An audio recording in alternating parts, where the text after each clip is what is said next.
臭名昭著的亚速营传来了新的消息，其向友军开火的行为犯下众怒。乌军与亚速营直接战成一片，城外还有车臣猛男在等待补刀领赏。一起来看具体情况如何。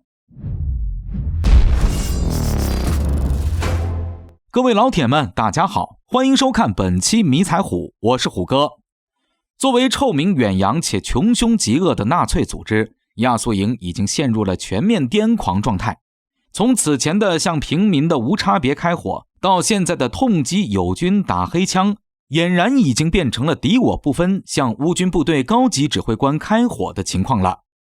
根据此前的俄媒报道，乌克兰东方战役战术集团军指挥官尤里·索多尔中将下达命令时，遭到亚速营这些纳粹分子的公然抗命。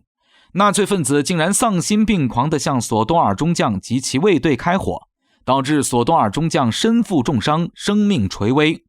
眼看将军被自己人打了黑枪，乌克兰政府军这边一怒之下，直接动用了战术弹道导弹，轰掉了亚速营的一个据点，造成了亚速营纳粹分子20多名士兵被当场炸死。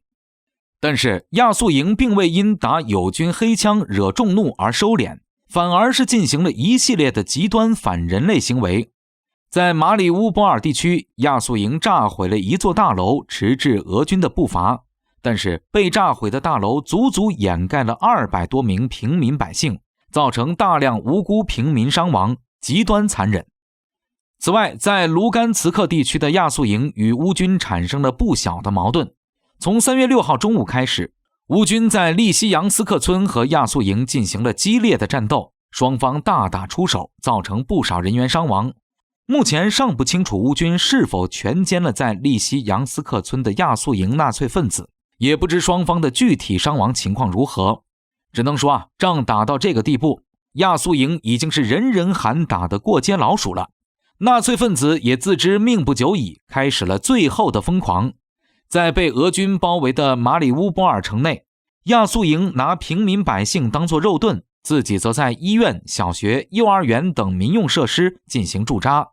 同时不让平民撤离，因为他们很明白，过去8年他们犯下了种种令人发指的罪行，是无论如何都要偿还的。市区里面的其他乌军可以放下武器投降，获得战俘待遇，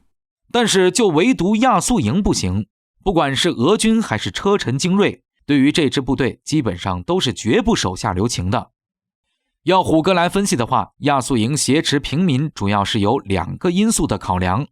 首先，俄军此次的作战目标是乌军和纳粹，并非平民，因此挟持平民可以让俄军投鼠忌器，不敢轻易发动大规模进攻，这样亚速营就可以继续获得苟延残喘的时间。其次，在城市里扣押大量的平民，可以让俄军的空中打击大幅度减弱。战争进行到现在，俄空天军的制导武器基本上也用得差不多了。这2天都是俄军战机挂载500至1000千克非制导航弹低空投掷，这种航弹威力非常巨大，相当于巡航导弹和伊斯坎德尔战术导弹的威力。但是由于是非制导武器，精度没有保证，因此俄军不会大范围使用这种武器轰炸亚速营。反之，城内如果没有平民，俄军对于纳粹分子将使用一切尽可能的火力打击方式，将其化为齑粉。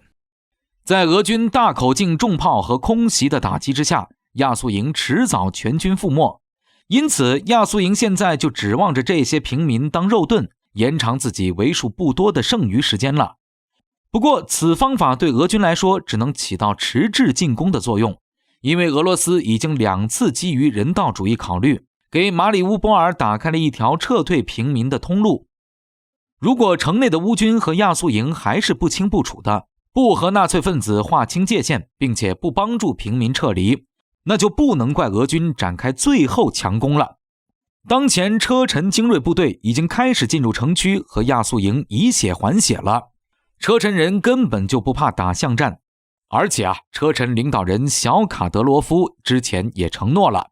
一个亚速营纳粹分子的头目的人头值50万美元，尤其是在卢布快速贬值今天，50万美元可以在莫斯科买下一座大房子了。车臣猛男们现在是迫不及待想手刃亚速营头目，干一票大的。至于普通的纳粹分子也值5000美元，虽然没有头目那么值钱，但是以车臣的低消费水平，5000美元也算是一笔巨款了。因此，现阶段车臣特种部队就是在执行补刀领赏任务，既可以猎杀纳粹为东乌百姓报仇，又可以赚取零花钱捞战场外快，既立军功还有赏钱，车臣特种部队因此而士气高涨。而根据新的战报，车臣精锐已经进入马里乌波尔地区，对纳粹分子进行斩草除根式的最后歼灭。可以肯定的是，城内的亚速营已经时日无多了。